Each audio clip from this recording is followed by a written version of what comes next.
right. All right.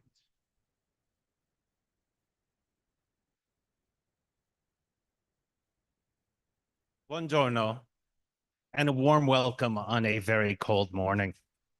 I'm Adam Scheffer, director of Magazzino Italian Art, and thank you for joining us in recognition of Giorno della Memoria, International Holocaust Remembrance Day. This year, International Holocaust Remembrance Day commemorates the 80th anniversary of the liberation of Nazi concentration camps by the Allied troops, a moment when the world became fully aware of the unimaginable scope of the genocide perpetrated within the camps under Nazism. Today's event is organized as part of a coordinated effort under the auspices of the Italian Consulate General and in partnership with the following associations: Centro Primo Levi, Studio Fabio Mauri, with special thanks to its president, Santiago Mauri, and all of the team of the studio for providing the images and the films that we'll show today. Casa Italiano Zerilli Marimo of NYU, the Italian Academy of Columbia University, La Calandra Institute at CUNY, and La Scuola d'Italia Guglielmo Marconi. This meaningful partnership represents a commitment to honor the memory of all of the victims of the Shoah and to acknowledge its profound atrocities. In the words of Elie Wiesel, never shall I forget. I would like to recognize some of my partners who are here today. I have asked them to say a few words on behalf of their estimable organizations. Natalia Indrimi and Alessandro Cassin are here from the Centro Primo Levi of New York.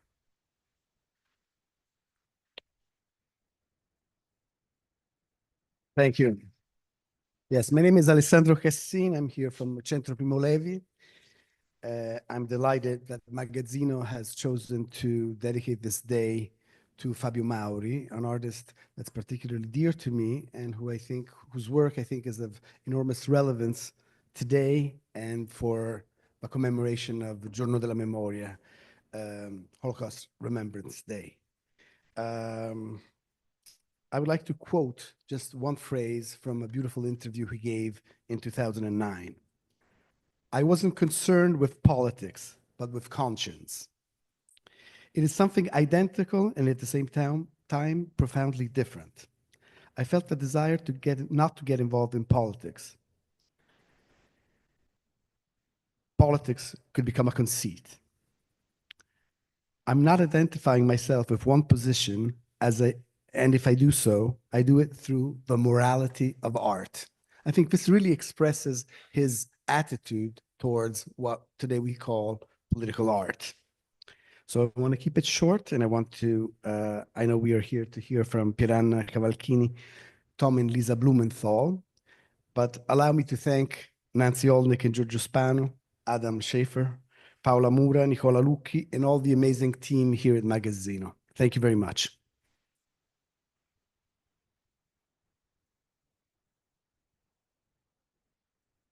Vittoria Zenuso is the executive director of the Mayor's Migration Council at Rockefeller Philanthropy Advisors, and she will speak on behalf of Studio Fabio Mauri and the Mauri family.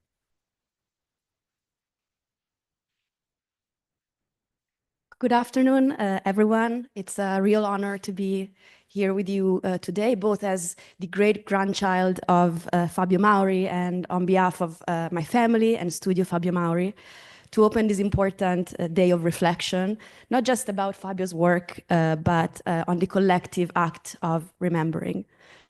First, I want to thank Nancy Olnick, Giorgio Spano, Adam Schaefer, and the entire team at Magazzino Italian Art. As an Italian New Yorker who has lived here almost more than half of my life, Magazzino has always been an oasis, a refuge for me and many other Italians, other expats that sought connections with home. And being here today to commemorate and honor Fabio Mauri in this space, in this moment, holds a special meaning from a personal point of view. I also want to acknowledge the co-organizers, Centro Primo Levi and Italian Consulate General. Sorry. Ooh.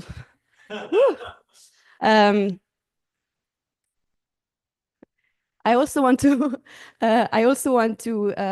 acknowledge the co-organizers, the Centro Primo Levi and the Italian Consulate General for their work in keeping Italian culture and history alive here in New York.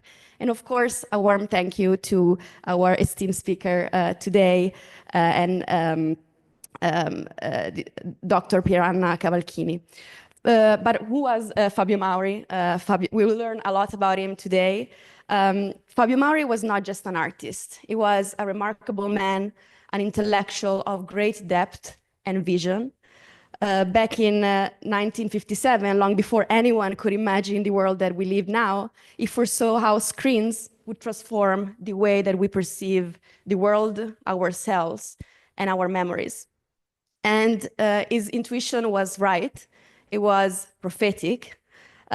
Just think about all of the screens that we're holding in our pockets today, our phones, which are a way in which we understand the world outside us. It's a window to the world, it's a window to ourselves, and it's a window to some extent on how we process our memories. But Mauri didn't stop there. In the 70s, he broke new ground as a pioneer of performance art in Italy. Two of his most iconic works that we're going to learn about today, What is Fascism and Ebrea, really confront us with the trauma of ideologies and remind us that history must not be ignored, it must be processed, it must be understood, and it must be learned from. Mauri understood this because he lived it. He was profoundly scarred and touched by World War II, both as an artist and as a man. And from that pain came a deep sense of responsibility to preserve memory, to challenge ideologies, and really to ensure that we don't repeat the mistakes of the past.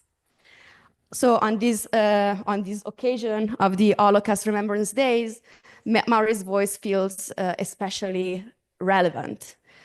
Today, my family and I also want to take this opportunity to thank a family friend that unfortunately passed away recently, Furio Colombo, who was a brilliant journalist. He was a writer, a politician. He's actually the reason why in Italy we have the Holocaust Remembrance Day law.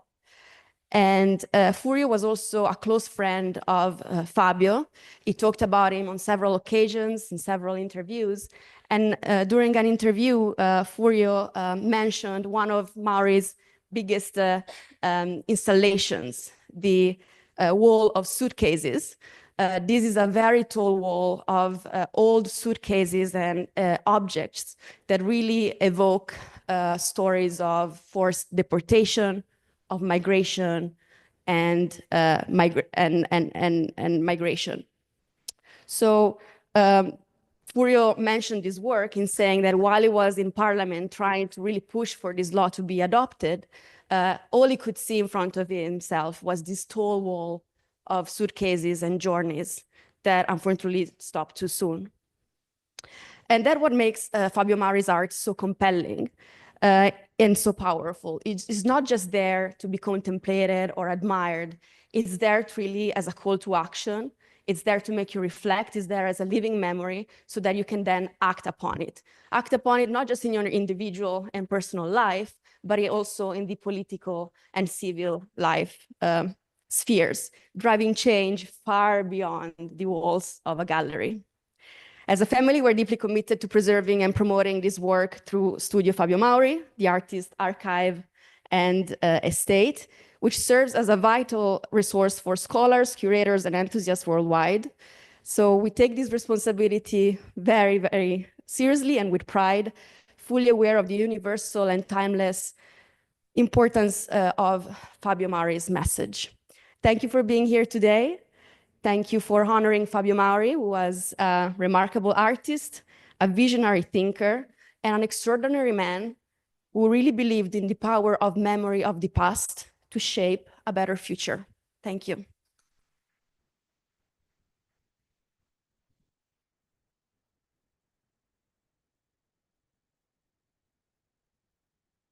Thank you, Vittoria. All of us at the Magazzino Italian art community are deeply committed to promoting Holocaust education through our program of post-war and contemporary Italian art and culture, As such, we have made today's program available worldwide via live stream on Zoom and on YouTube. It is my honor to introduce our distinguished speaker today. Dr. Pirana Cavalchini is the Tom and Lisa Blumenthal Curator of Contemporary Art at the Isabella Stewart Gardner Museum in Boston, Massachusetts. During Dr. Cavalchini's tenure at the Gardner Museum, her Artist in Residence program has included over 75 established and emerging artists from around the world, representing a range of artistic disciplines. Prior to joining the Gardner, Dr. Cavalchini served as special advisor to the Incontri Internazionale d'Arte in Rome and as coordinator of the Concerti di Mezzogiorno at the Festival of Two Worlds of Spoleto. Dr. Cavalchini was also the Italian coordinator for 3 defining exhibitions at MoMA PS1, Arte Povera in 1985, Isamu Noguchi at the Venice Biennale in 1986, and Michelangelo Pistoletto in 1988. Dr. Cavalchini served as project director of Premio Malparte for the Amici di Capri from 1990 to 1997 and special advisor to the Geneva-based organization Art for the World, which included the traveling exhibition Playgrounds and Toys, commemorating the 50th anniversary of the United Nations High Commission for Refugees. Today's conversation, entitled Fabio Mauri, Artist as a Witness to History, will focus on the artist's groundbreaking performance pieces from 1971. Che cos'è il fascismo? What is fascism? And Ebrea, Jewess.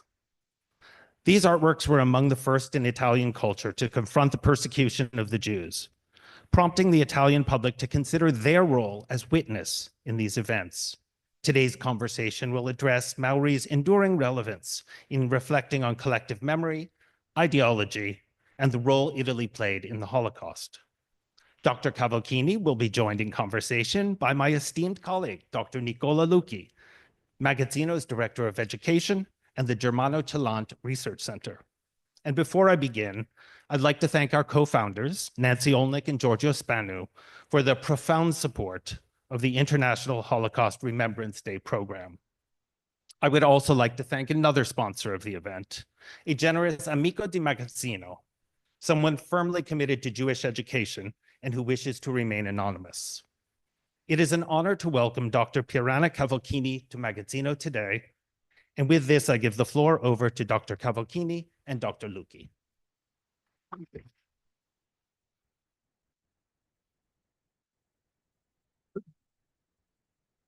Well, thank you everyone for being here. I hope you can hear us well.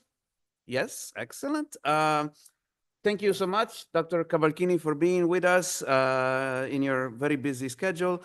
But this is an important occasion, and when I found out from Giorgio Spanu that you had known personally Fabio Mauri, we thought that this was an opportunity that we had to catch, and having a conversation on these subjects, I hope will provide perspectives that otherwise would go unexplored.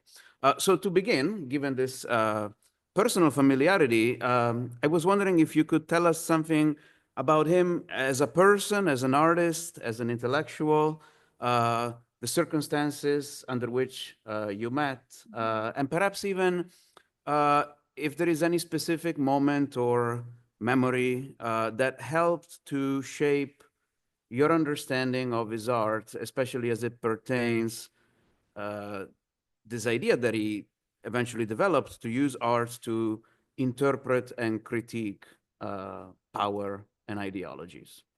Yeah, thank you. Yes, well, first of all, thank you for inviting me. It's really wonderful to be with all of you and to celebrate Fabio Mauri on this very important day of memory.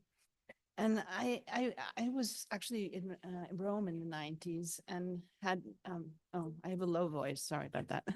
I was in Rome in the 90s and had the opportunity of meeting Fabio. But it was interesting that just before you were talking about the Muro Occidentale del Pianto, the wall of suitcases that you mentioned, Fabio, Furio Colombo talked about it and spoke about it. And that's actually the first work I saw of Fabio at the Biennale in 93.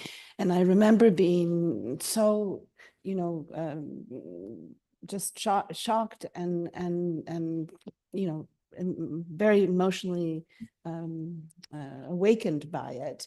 It was really these suitcases which contained the possessions and the history and the memory of people who had disappeared. And I think Fabio, in the early 70s, really began to realize, and he mentions this in an interview when he talks about pop art and the arrival of you know, the American pop art scene in Venice and in that Biennale in '68, how he felt that Italy in a way was a bit in the periphery at the time, and this concept that you know, that perhaps the collective memory was disappearing, and that it was incredibly important to warn against the repetition of the century's tragedies. And I think that is the soul of many of these pieces that we'll talk about today.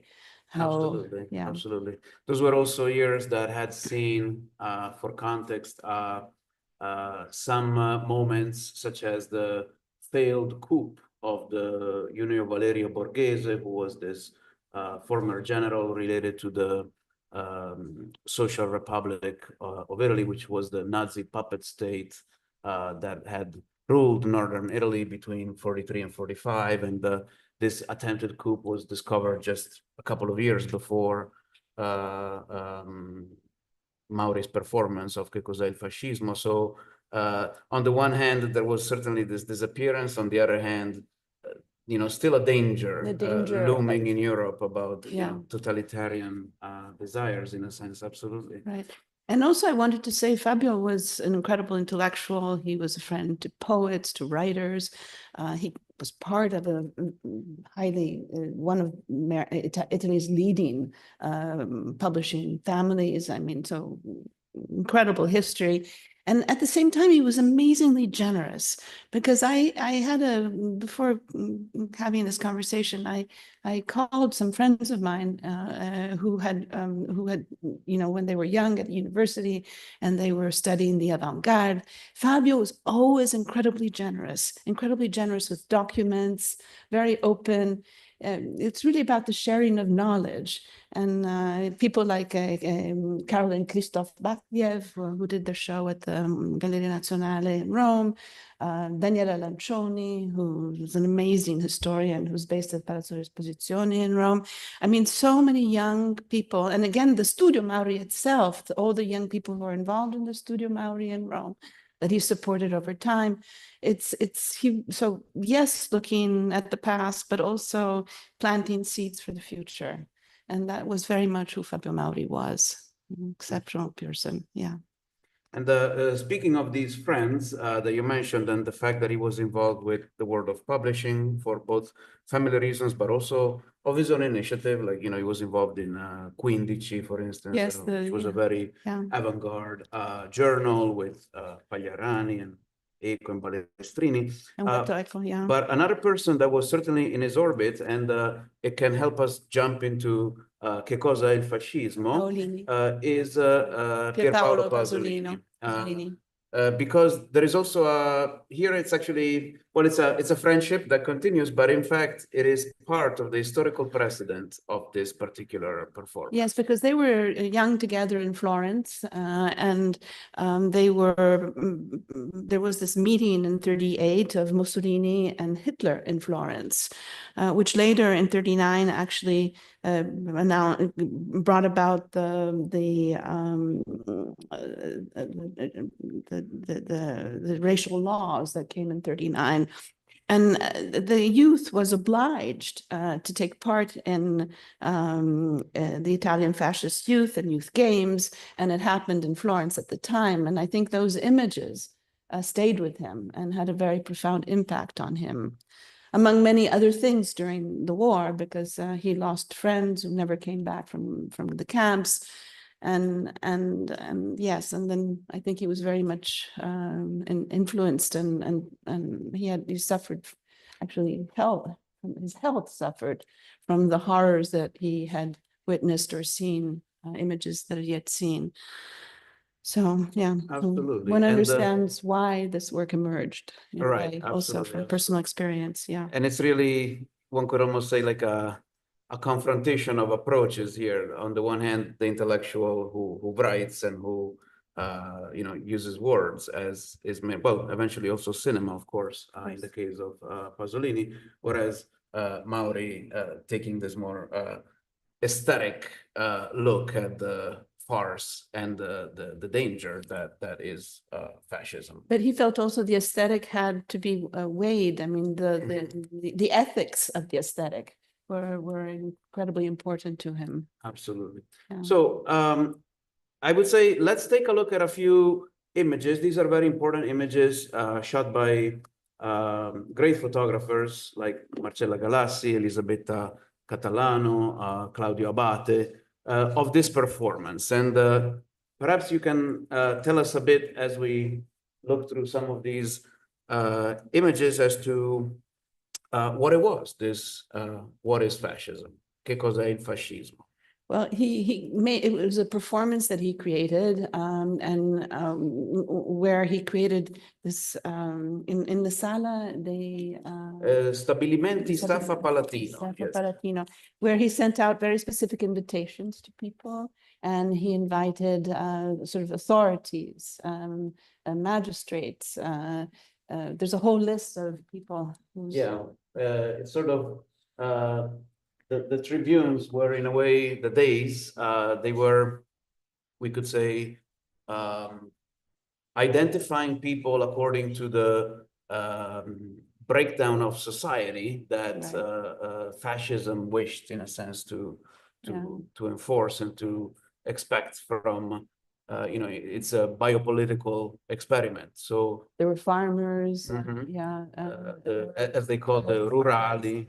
Yeah. And in the mix of this, caught at the end, Yes, even there if was an- almost as if they're there to belong and not belong at the same time, because they're listed out as different, of course, as another separate area, the Jews, male Jews and female Jews, which were in fact, as you can see, also identified by the Star of David. And they were invited with a specific seat, so people had to go to a specific place and sit there.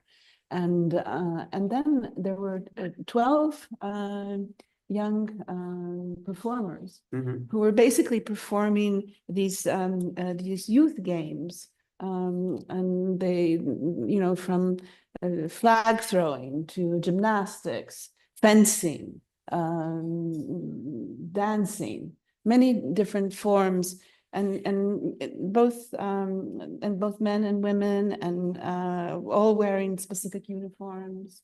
And what I think towards the end of these images, you'll actually hear the sounds, because you actually hear the rhetoric that was being spoken on loudspeakers, that really, I think, translated the feeling of the old films that you would see at the Luce, where Yes. because in the movie houses, you would have always the publicity of the regime, and so he took these many forms, image, but also sound and Yeah. movement. Yeah, the sound was deafening, and it was a mix of these sort of martial commands screamed by these individuals that were acting as sort of the commanders of the exercises, and underneath was a constant soundtrack of fascist songs and hymns. And we also have a couple more images. This, just to give you a sense, this is a exhibition that recently took place at l'Accademia di Belle Arti dell'Aquila, which is an important place. Yes, that's where Mauro taught there almost 20 years. So he was very close to. And in fact, and you see here, this is how the stage would have been organized with this large rectangle of fabric on the floor that had this enormous swastika. And the reason why it's called Che cosa è il fascismo, but there is also a swastika in the mix, is because, of course, the difference between the two is only a question of little words, but sadly, the bulk of the concept is one of commonalities, but also because, again, there was this pretense reason for the event, which was the arrival in Rome of a purported German general, which was only presented, presented as a wax mannequin, which is a very, looming presence and farcical once again. This idea that this puppet surveys the whole event. And these photos were by Claudio Abate, who was also a friend of Fabio Mauri. And I wanted to say Fabio was also very supportive of artists and photographers. I mean, he helped Claudio. I mean, he was somebody who was really looking out for the artistic community as well in Rome. It's very supportive. And let's listen then. If you agree, we can play a few minutes of this first performance. And you will see. I will also put subtitles in English. They are auto-translated, so slightly imperfect, but it will give you a sense just of the atmosphere that this created in the room.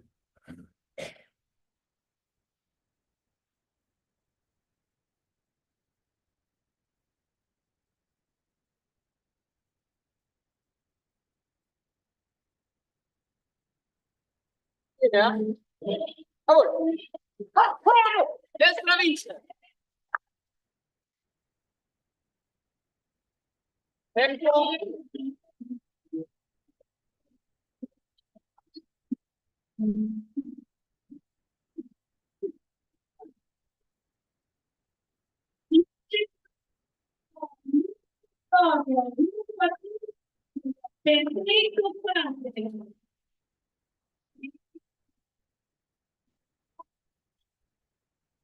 One of the issues here that you notice is the applause, because it doesn't come, these were applause of the actors, because no one in the public felt, obviously. What are we to do here? Are we part of the spectacle of fashion? Quarto dibattito, allievi, giovane italiana Laura Modesti, G. Palermo, Lara Casaccio, GUF dell'Aquila, giovane fascista Maurizio Sacchetti, GUF Bari, Marco De Simone, G. Torino, vincitore del cemento Littorio Sud Italia, la potenza dell'Italia. La fede, la disciplina, il lavoro, la produzione basteranno ad assicurare il benessere e la potenza dell'Italia. No, tutto ciò è poggiato sulla vitalità, cioè sulla natalità del popolo italiano. Bisogna rammentare che la prima forza di una nazione, la sua potenza, sta nel numero dei suoi figli. Basically having children. Non è vero, The la role of verità women. è diversa e triste. Anche in Italia diminuiscono le nascite, il moto si accelera ogni anno di più, i morti superano i nati, le culle sono vuote, i cimiteri si allargano. Perché costruiscono ancora culle? Perché bisogna riempirle. Ma come si spiega che le città diventano sempre più popolose? Purtroppo perché vi accorrono i rurali, si fa il deserto nei campi e le famiglie rurali, che prima erano prolifiche, fattesi cittadine, divengono sterili. Mi sorge un dubbio. Ci sarebbe posto e lavoro per See, altri the italiani? control of the biopolitics is at the core of the fascist ideology. So while this particular part does not deal with racism, there are other parts in the play that deal with that. Always in the Dunque, il comandamento at the center of fascism is this idea that you will control the masses, that you will tell people where they are to go and live, How many and children they have to have. how many In che children, consiste allora many, il problema agrario and per il contadino? the use of land and the use of people are one and the same. Tanto da qualificarsi con orgoglio contadino, dice che deve essere risolto e sarà risolto. ne indica i modi. Prima di tutto, che i contadini si affezionino alla terra, formino con essa una cosa sola e poi aiutandoli perché trovino il loro tornaconto. Non bisogna dimenticare che i nostri contadini hanno intatte le più belle virtù della nostra razza. Quali? Ti basti questo. Fecero la guerra eroicamente.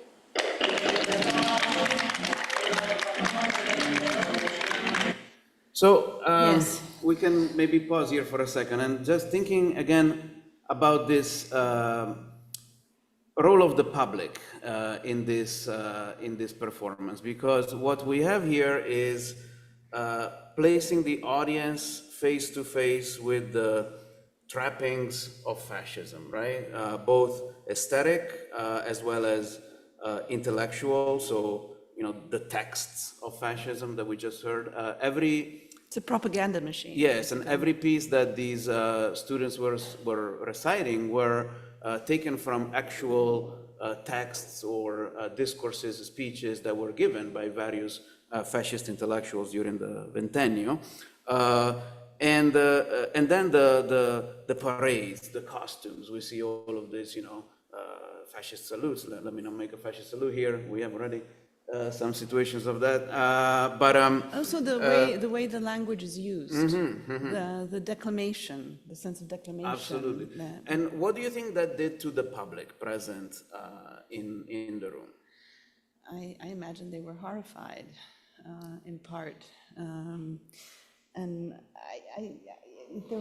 they were participatory. I think he wanted people to really understand the power of this ideology and how the weight of it. I think there's that sense of the importance of understanding the weight of ideology and the hidden sense that is there in his performance and in his artworks, this idea of really protecting against these memories and remembering them and acting on them. Yeah. And in fact, remembering, because people were forgetting, in part. One thing that I think is interesting too is that the performance, in fact, was so convincing, if you will. I don't know why the microphones are. Let's see if we can fix that. The performance was so convincing that one thing that he distributed at the beginning of the event was a text that, in a sense, from the very beginning, interrupted the perception of the realism, like broke the fourth wall as one entered the space. And I think it's interesting to It was read mimeographed, this. right? Yes, it was mimeographed. Yeah. And it was called Technical Notes, However Incoherent, About What is Fascism. It's a sort of a caveat that people took in as they approached the performance. And I think it is worth reading how this worked. And maybe would you wish to do the English? Or? Yes, I'd be happy to do the English. So I'll do the Italian, and bear with us because I think it gives a very clear sense of what the operation was aiming at. Chi indossa la divisa scelta entra in un campo di relazioni, diventa lo spettacolo. Chi ripete a suo modo un testo, idem. Chi assiste al gesto e ricopre un ruolo assegnatogli dalle tribune in cui viene collocato, diventa spettacolo senza che si renda necessaria una sua successiva volontà di partecipazione. Whoever wears the chosen uniform enters a field of relationships and becomes the spectacle. The same goes for whoever repeats, in their own way, a text. Whoever witnesses the act and takes on a role assigned to them by the dais, where they are placed, also becomes the spectacle, without any subsequent need for their willful participation. They're complicit. Yes, it's both a commentary, I think, on the performance itself and on what fascism is. Like the idea that if we do not take a stand against a certain situation, we do play a part in that system. And as I was preparing for today, I noticed that there is an interview by Laura Cherubini who observes how in translation in English we say uniform, but in Italian we say divisa, which is very interesting because uniform is this uniformity, which is implicit in much of fascism, but also divisa in the etymological sense of dividing, like each divisa, each uniform, but the word divisa implies a Specific role. a specific role, a specific space that you will occupy based on authority. And of the farce that we are looking at, Mauri also makes us aware. He says, qui si sperimenta in poco tempo l'ideologia falsa, l'abisso della superficialità istituzionalizzata, la tautologia del potere assoluto, la malignità intima della bugia nascosta nell'ordine, la vergogna della confusione culturale, l'irresponsabilità di chi avoca a sé la libertà di giudizio collettivo, l'inganno della giovinezza che porta grazia e fiducia a fare da preludio ad ogni proprio massacro. And in English, here in a short time, one experiences false ideology, the abyss of institutionalized superficiality, the tautology of absolute power, the intimate evil of the lie hidden within order, the shame of cultural confusion, the irresponsibility of those who arrogate to themselves the liberty of collective judgment, the deception of youth which leads grace and trust to become a prelude to its own massacre. And we know that this piece was represented several times over the course of the years. It happened in Venice, in the Biennale. It happened in New York. It's a lesser known but very interesting performance that took place at the Performance Garage with NYU students in 1979. And then at Museo Pecci, which is the version that we saw the film from. Outside of Florence, no? Galleria Nazionale in Rome, and Klagenfurt in Germany. We can then move maybe to the next piece, the second piece, yes. Which is Ebrea. And we want to start from this work for a reason. Yes, well, so this is the work that belongs to the Jewish Museum. And in a way, I had a role in getting it there because Fabio contacted me through an old friend, Mauri, to actually see if I could help him allow for a work of his to go into a Jewish museum collection. Because he had not been able to do that, although his work had been so rooted in the history of the Holocaust, and it turned out that I was in New York at the time. I had been working with Elaine Raychek. Elaine Raychek was a wonderful artist, New York based. Had done a beautiful exhibition with Norman Kleeblatt at the Jewish Museum. And so I talked to Norman about Fabio Mauri. I introduced them, and eventually the Jewish Museum was able to purchase this piece, which was a small closet with shirt, and which is part of the Ebrea work, one piece of multiple pieces that are part of the Ebrea work. And for Fabio, this was very important because he really wanted to be accepted and to be collected and understood that the work would stay in that context and would have the power of the piece in the context of the Jewish Museum.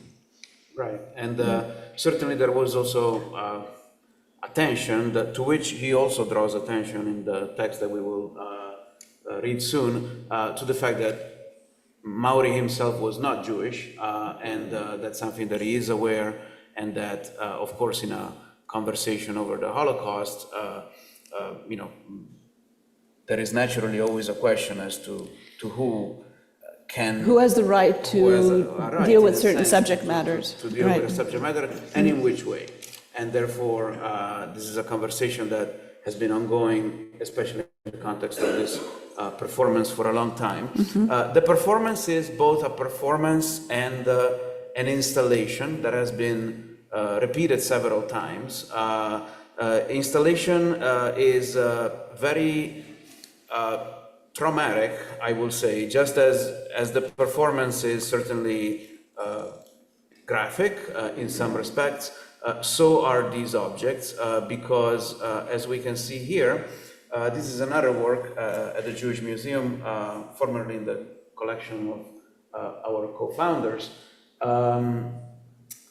What the room in which the performance takes place includes is a set of objects that purportedly, of course, are made from the remains of Jewish families and Jewish individuals.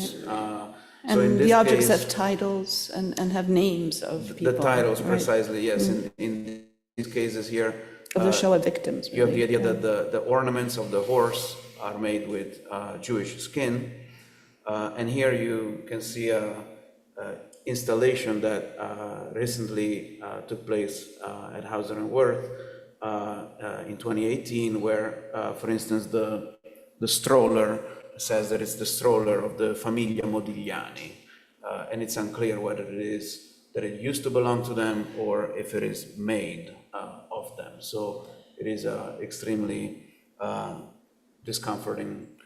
It's a hard work. It's very tough work to contemplate and really think about, and has strong, very powerful associations with it. And again, at the center of it is a body. In this case, though, you could say it's the reverse of what is fascism, because before we had the bodies in uniform, in armor, in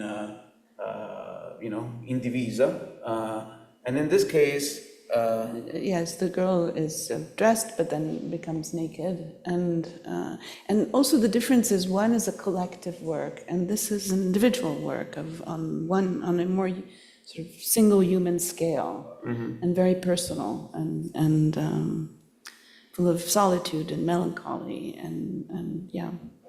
And we want to share with you again the text that Mauri presented in the context of the first performance. He wrote, in Europe, from the 30s to the 40s, racism availed itself of scientific trappings. It claimed that races existed and that some were superior, something that he recognizes as false, but that nevertheless notices how the fact that races exist was something that still in the 70s was certainly at the core of too many people's beliefs. And then he establishes an idea that, he only had a limited experience of what happened in World War II, and even the sort of post-war, how can we say, reelaboration of that moment was in a way taken from him, because, as you were mentioning, the war left him in a deep state of trauma. Yeah. He even stopped speaking for a long period of time. He stopped talking. Yeah, he was in psychiatric institutions. Yes, yeah. And so in a sense, he felt that he hadn't expressed fully what he had come to pass, even if, of course, not as a direct victim. And he explains that I am not Jewish nor the child of Jews, but he sees in this particular discrimination to which the Jews were subjected a trace of discriminations that still continue. So the meaning of the work is not exclusively contained within the realm of the Holocaust memorial, but it's also a question about the present and the future. And we can see that at the end here, where he says that by extending the act of the experience of the vial of what it meant to go through the Holocaust, I invent new objects made of new people. In passing, I disrupt the secular smugness of contemporary design with its confidence in progress. And then it says, I behave as if the reality of Nazism had not undergone its final condemnation, but still accumulated data up to the present. Elsewhere, one might rightly suspect, it seems to me that the operation still continues in different ways. So again, the question of racism, the question of discrimination, the question of genocide are things that are still with us.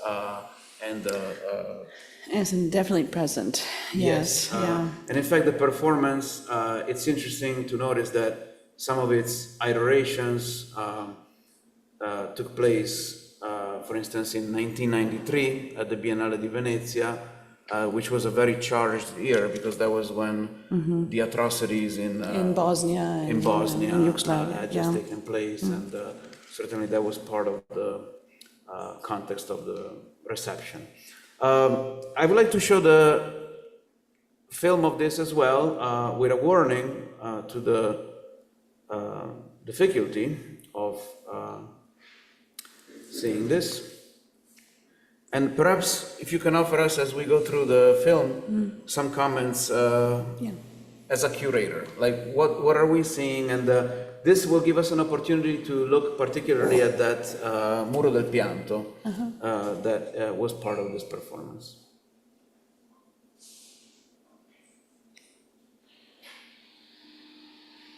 So this is the trunk, is part of it, and then part of the wall of suitcases.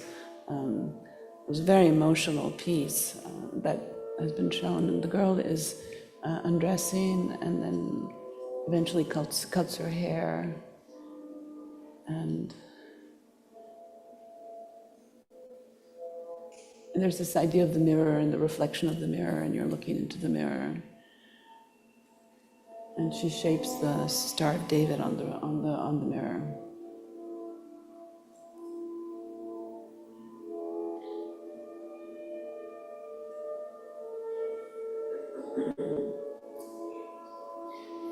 Which is an interesting operation because, without making undue comparisons, but thinking of mirrors, especially in this place, makes me think of screen. Pistoletto Yes, also. It makes me, yes, certainly the Mirror is a screen in the case of Mauri. Yeah. But I'm thinking Pistoletto in the way in which the hair, as it gets cut and pasted, breaks. Yes, it has a double. The sense of the narciso, no? We're not just reflecting ourselves, but we're making it a surface all of a sudden. Yes, it is what also Pistoletto does, of course. But the power of the star is, it's about 8 minutes, and it's really hard to talk over it though, because it's such a powerful work.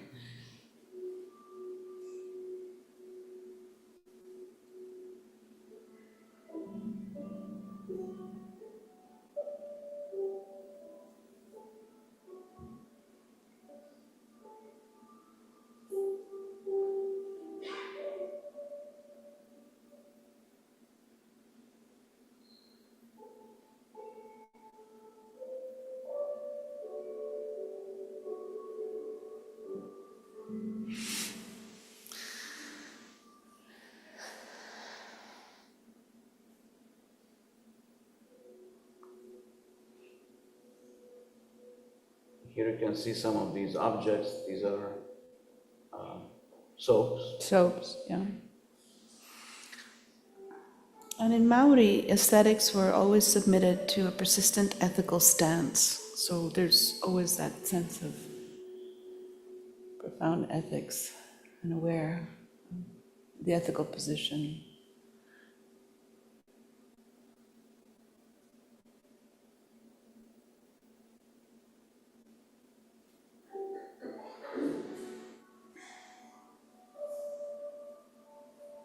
You can see here behind the horse, the installation with the suitcases. suitcases.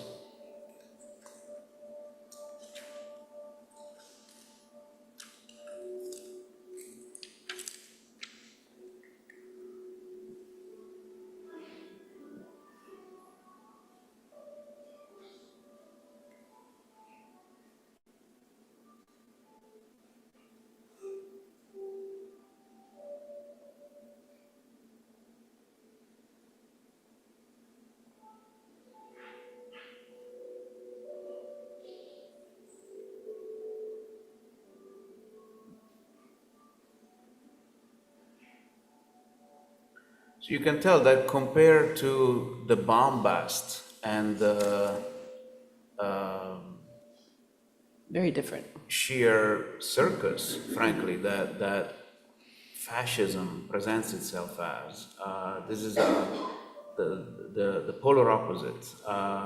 Consider also that the music that you hear is music that has been added in post-production as part of the production of these videos, but was not part of the performance itself, and therefore the performance takes place in complete silence. There are so many levels of intimacy, including the nudity, of course, of the protagonist.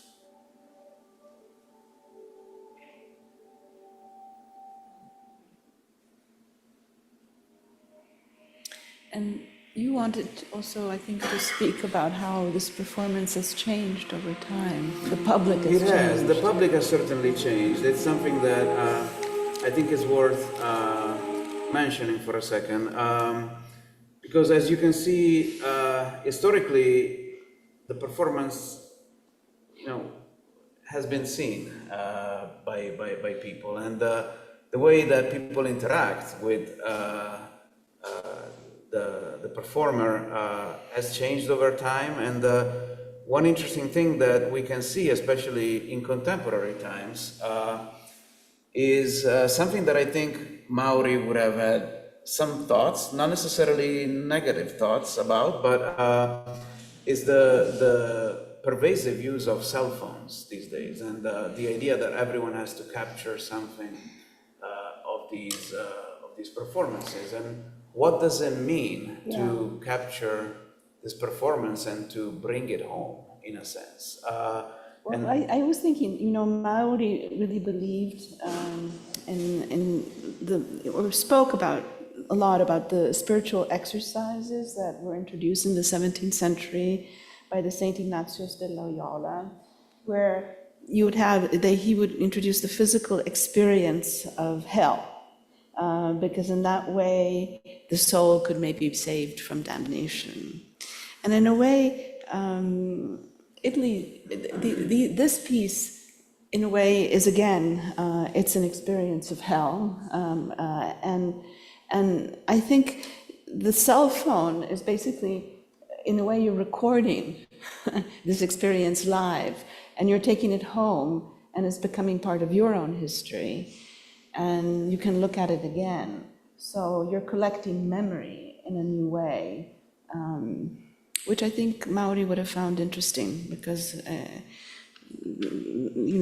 there's this possibility of not allowing collective memory to disappear, and to have it and to be able to remember it, and I think that's important. I hope it is a positive. I must say that That's my spin. I was definitely shocked when in this particular film, as I saw it, by the amount of as you can see in these two stills, you have the performer coming right next to you, and your concern is recording. But I will agree that perhaps they're all types. There are all kinds of ways of observing things. Yes, it has become a necessary mediation, it seems, that of the vertical screen as part of our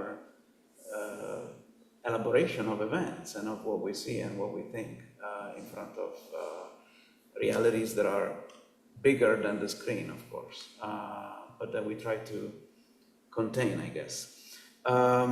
And there is one thing more that I would like to touch upon before we move to the last work, and it's how do you see these works? Because in comparison to the way that Italian artists, and not only Italian artists, have dealt with the memory of the Holocaust, these are a big departure from what we had seen, both in previous years, and it certainly anticipates some of the things that appeared more in the 80s and 90s, like in thinking of the sculpture of George Siegel, the Holocaust.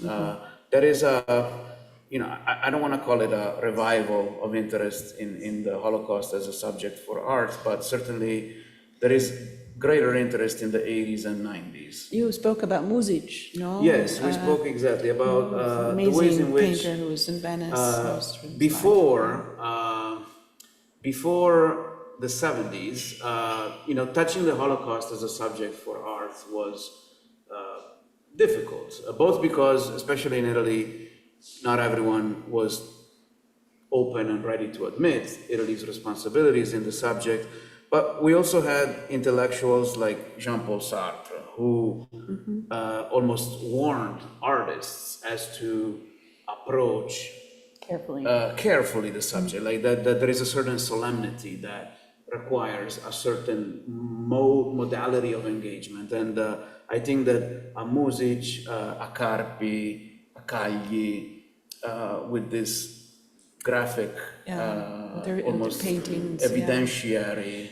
Yes, but Fabio was using performance. Yes, and in a time when performance had become very active, and it was a new tool. Yes, I mean, it was certainly the peak years of performance. There was also, those were the years of living theater in Europe. A lot of performance was there. I find it interesting that nevertheless, the body is always at the center of these representations. It seems like when you discuss body in movement or body in stillness, but body is a key component of this for sure. By all means. Yeah, it's confronting the physical experience. Absolutely. Yeah. And there is also a text by, we'll give you the last citation of the conversation, a text by Susan Sontag from 1975, titled Fascinating Fascism, which she wrote in response to a book that had just been published by Leni Riefenstahl, who was a very famous director who directed two fundamental films for Nazi aesthetics, Olympia and Triumph of the Will. And in the post-war era, she had sort of refashioned herself as a photographer and had just published a book on a tribe in Sudan. And this book was very popular and had beautiful images of naked African men and women. And Sontag profoundly criticized this book for the way in which she felt much of that aesthetic was still very much in line with the control of bodies and individuals and groups that was at the core of fascism. And there was not the right ethical stance to it. Precisely. Which is... Precisely. And we can read it here. And so this is from 75. And if you think of the performances that we just saw, I think it's almost speaking to them. Fascist aesthetics flow from and justify a preoccupation with situations of control, submissive behavior, extravagant effort, and the endurance of pain. They endorse two seemingly opposite states, egomania and servitude. The relations of domination and enslavement take the form of characteristic pageantry, the massings of groups of people, the turning of people into things, the multiplication or replication of things, and the grouping of people and things around an all-powerful hypnotic leader figure or force. The fascist dramaturgy centers on the orgiastic transactions between mighty forces and their puppets, uniformly garbed and shown in ever-swelling numbers. Its choreography alternates between ceaseless motion, like we saw in What is Fascism, and a congealed, static, virile posing. Fascist art glorifies surrender, it exalts mindlessness, it glamorizes death. The will is staged publicly in the drama of the leader and the chorus. So it's I think really reading to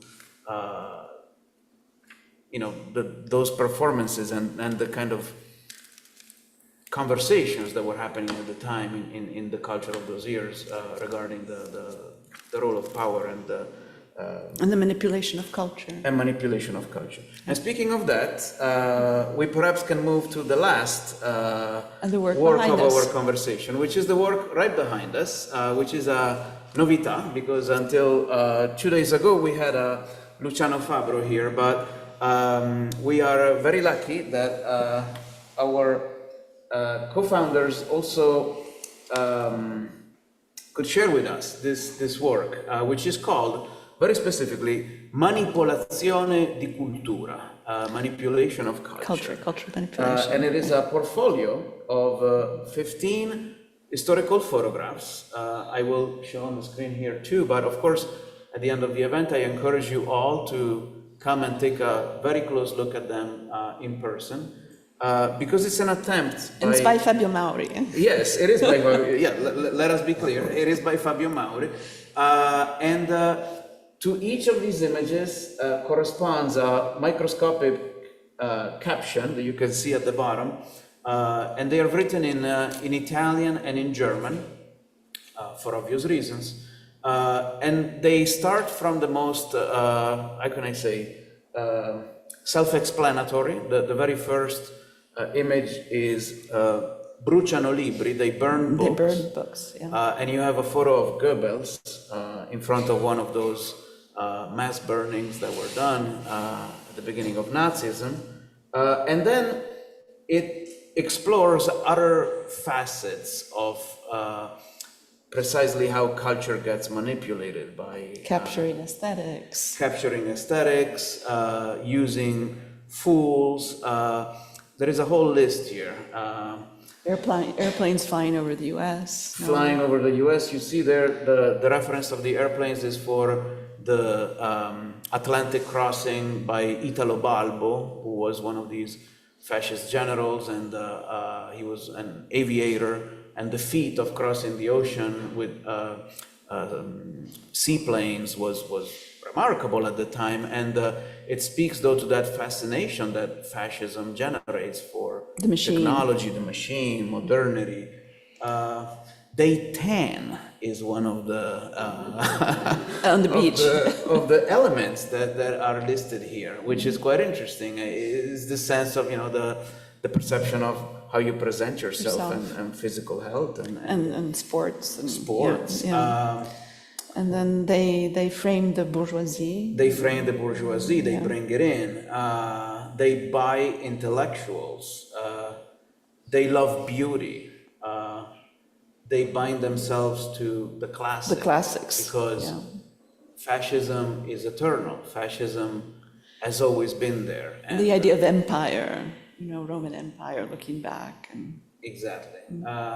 And they define art. So all of these things were also preoccupations for Mauri as he tried to make sense of these concepts. And they're exquisite prints. I mean, they're just so beautiful. With these varying black elements that seem to almost cancel or provide different ways to engage with the material. And it's interesting also to think about the grammar of this, because catturano, bruciano, utilizzano, these are all third-person plurals, but they're also how do you say? È un plurale. It's a they, no? But it's a generico, non è un plurale collettivo. Yeah. There is a sense that is not, we're not pointing the finger at one person in particular, but we are almost all involved in this. It's a risk that we run by being part of society. We may be part of this if we do not take a stance against this. And I think that this tone, this call to collective. Yes, this use of language, he may have derived perhaps from Goya. I don't know if this was among his sources, but in the Desastres de la Guerra, Goya employs the same use of language in the Didascalie to the image, where he oftentimes he invokes the third person plural, like here, se approvechan, they take advantage of the the situation, to spoil these victims. Goya was large in the mind of Picasso during World War II, and It's a beautiful reference. when he approached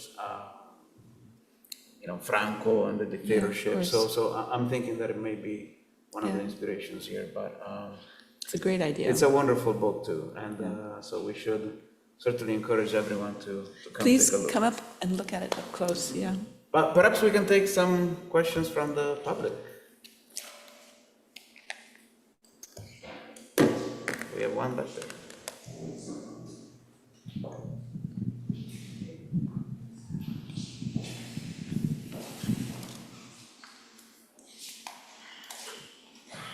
Thank you so much. This is fabulous. I have a question about the importance of the role of femininity in the first performance that you shared with us. Oh no, the second one, the one with the star. Sorry, the role of what? The role of femininity in Hebreo. In Hebrea or in In the one with the Jewish star and the hair. The importance of the feminine. The second one, yeah. Oh, the second one, yes. Well, it's the role of this young woman, the vulnerability, you know. I think it's a very strong. The image is really very powerful and very strong, and underlines the tragedy, you know, that sense of vulnerability, which is I think very strong in that image and in the performance. Yeah, I think it's also maybe today we may perceive that image as problematic to some degree, but with a period eye, I think that a lot of performance at the time did not,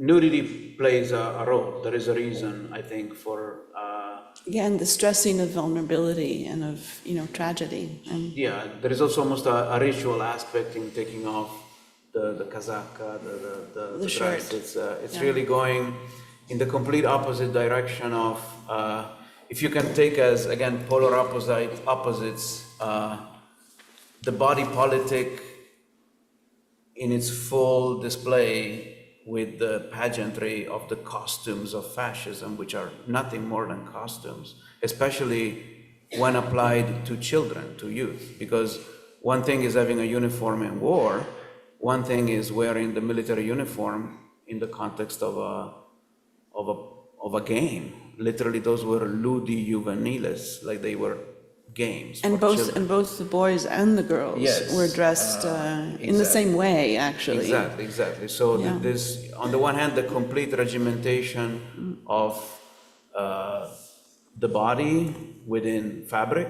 On the other hand, the complete nakedness of the body itself, which is still, however, inscribed with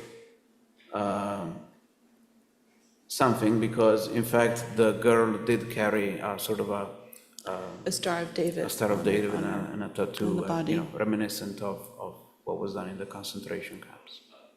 But do you draw a direct line, as I do, to what's happening now?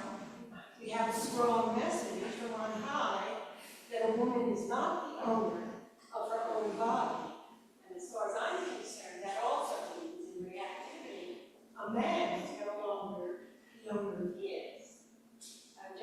I'm having to wonder, are you making this presentation in these days, in January, a week after the installation? Is the timing intentional? I can't get away from that, but I wonder what you think. Certainly, we have images that are being thrown at us on television that have a lot of analogy to the first performance, right? What is fascism? Again, this rhetoric that seems to surround us is definitely in our lives now. And moving from rhetoric to law.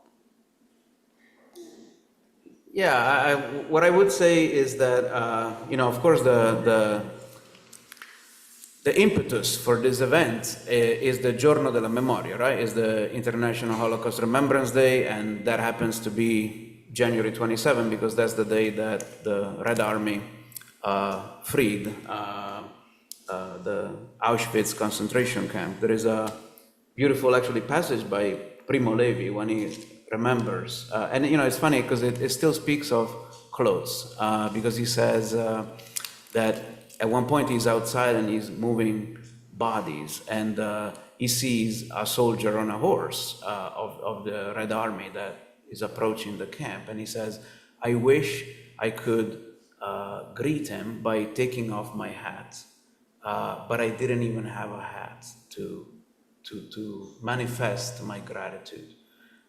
So again, it speaks of how clothes and being unclothed is fundamental really to who we are and how we circulate in our relationships. I think the fact that it just so happens that we decided this topic,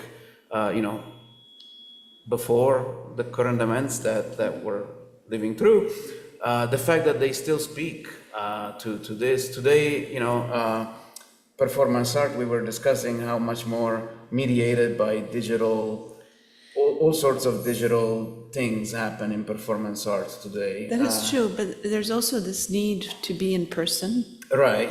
And look at all of you here. I mean, there's a desire to have direct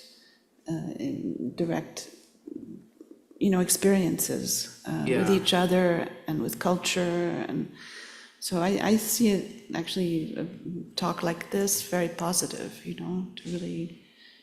And I think that the films that we saw, you could tell that the quality of the recordings was typical of the time. It's not great, but the freshness of the message and the urgency, I think, is still all there and very, very perceivable. Yeah, they speak to us. Nicola, may I just? Yeah. One. So you talked about the modernity of certain things, particularly and the things that fascism defined in as some of those things.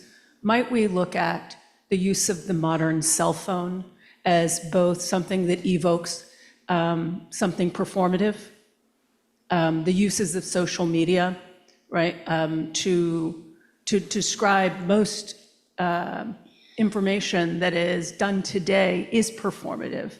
And might we see that as a reflection of modernity in today's world and applicability, rather than it's a memory that they're taking part of or taking back with them? But they have control over that tool.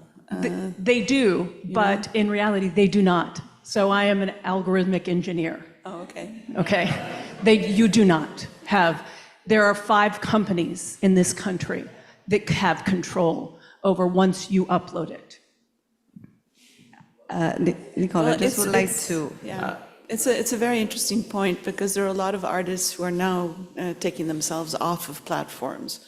So it's actually, yeah. I would like to add a few things to what has been said, and I want to thank you for the very, very interesting and engaging presentation.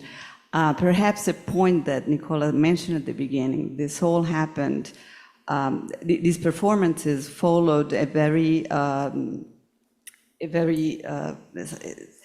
unique moment in Italian history and politics, the Golpe Borghese, which actually was the golpe that didn't need to happen to work, and that inaugurated a decade that was tremendously tense in the country. People didn't know, I mean, we were kids, but people didn't know if they would go to school and if there had been a bomb or not. There would be a bomb in the morning or not, if there would be a terror attack in the streets or not.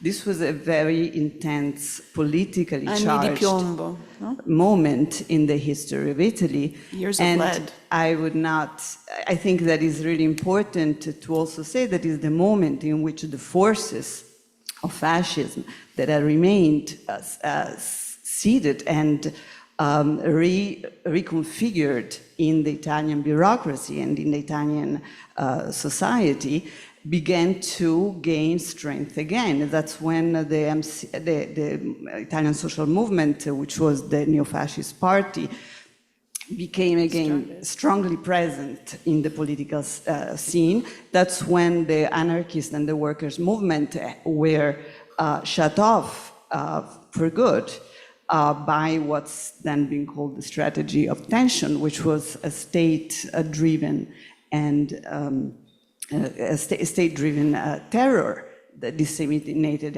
among the population.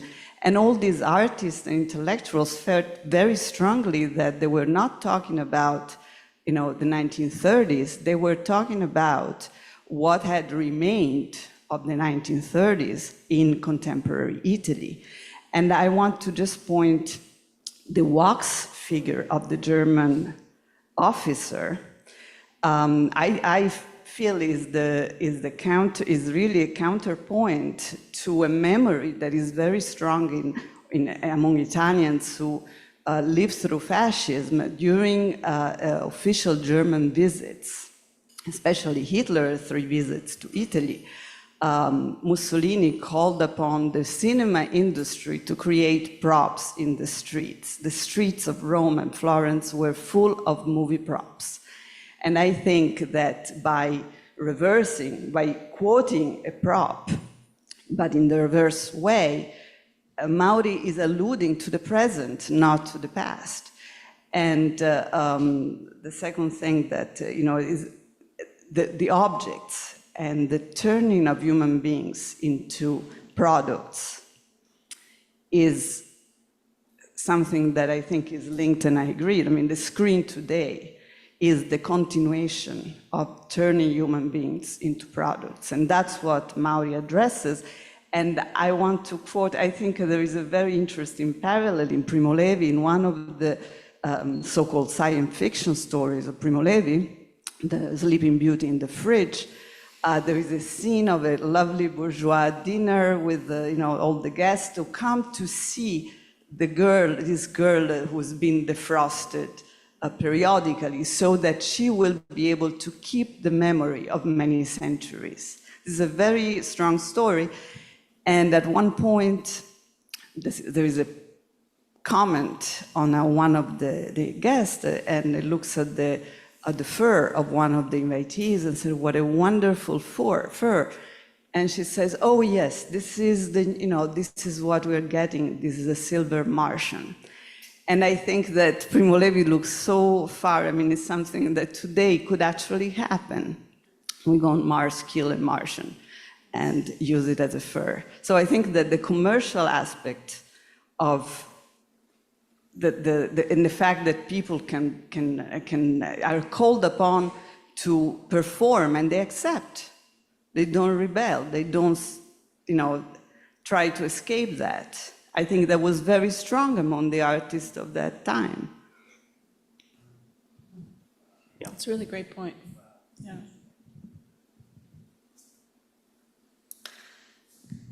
One more question, maybe? Yes, one more, sorry. Just to pick up on the word today, when you showed at the very beginning the subject of watching that fascist event and then reading that everyone in the audience is complicit by simply sitting there and continuing to watch the fascist event, we have to watch what we're doing and watching the events unfold. And now, since the elections, we've decided we're sort of resigned to the situation, and we've decided to sit back and see what happens. And the other thing is that list that you showed, just that's on these photographs. If you read the list, we're responsible for some of those things that are on the list, specifically the definition of art. And maybe that's part of what is riling up sides against the so-called intellectuals. And so there are many things on the list we have to be careful. And notice when we define culture, etc. Thank you very much. This is fantastic.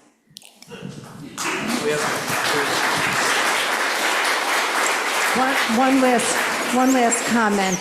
First of all, Piedana, it's so great that you're here today. I can't believe how many years ago we met, and that's how we met, Giorgio and I met Fabio Mauri. And he came to our apartment, and years after, we were able to get to know him and go to his studio, also thanks to Sauro. But it's interesting to me because Giorgio and I were in the midst of the Arte Povera movement, and although technically Fabio was not a part of that movement, it just reminds me of Mario Merz's statement, Che fare? What is the role of the artist in these years? Where are we going to go from here? And seeing how Mauri even then addressed these issues, which today we were talking about how prevalent they are as well, that he really established the role of an artist to comment on the history and politics and social and cultural nature of humanity. So again, thank you, Nicola. We're so happy you're a part of Magazzino. And thank you both. It was fascinating. We have one last question from.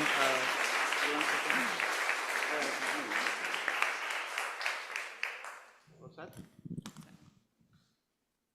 I'm happy to ask. Oh, okay. So I One think last question. the comparisons to what's happening today is inevitable, but it's also important to historicize this film. So in the debate that we saw in the first performance, which is a debate between men and women's role, this was probably contemporaneous to the feminist movement in Italy and debates Yes. over abortion. So that had real power at this time, not just for the past. So his brilliance also lies in which he is addressing that particular moment, which is what I think he means by memory too.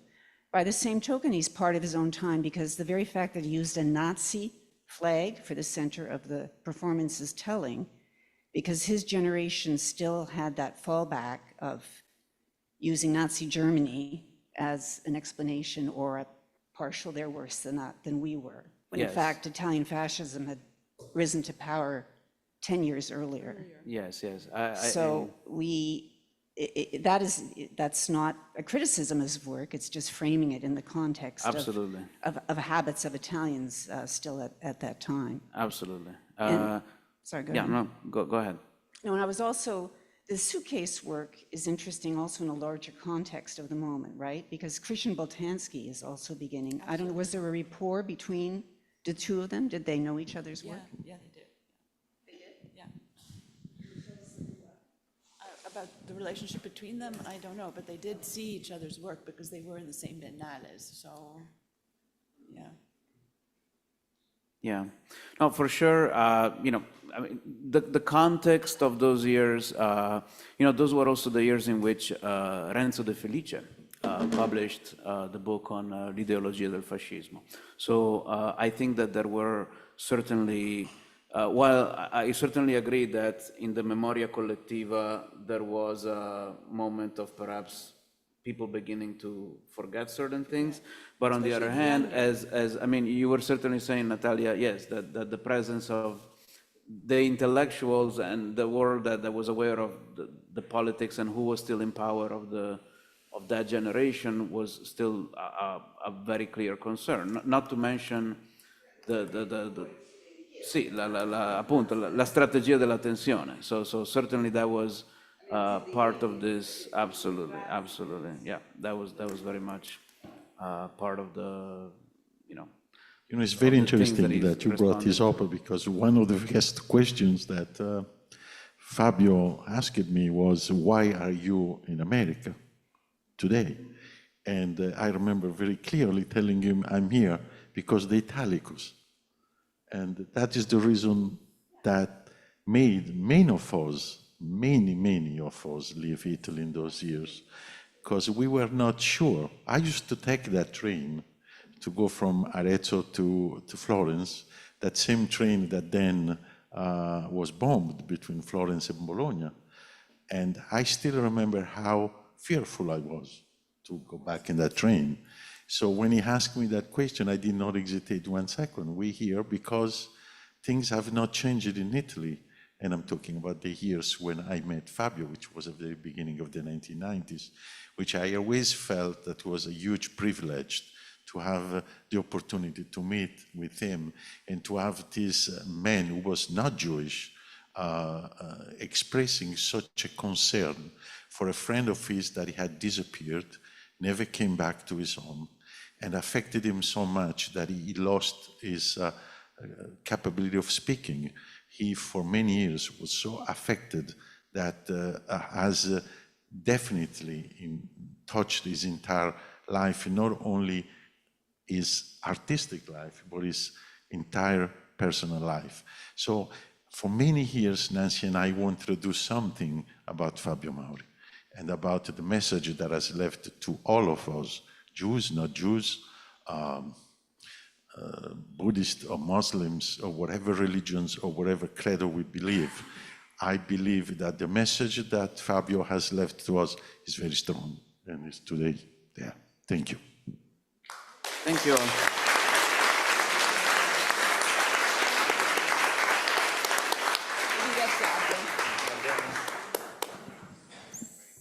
Thank you all very much again for coming today. Thank you to our esteemed speakers and to Nancy Olnick and Giorgio Spanu, our founders. Yes, that's all. Thank you.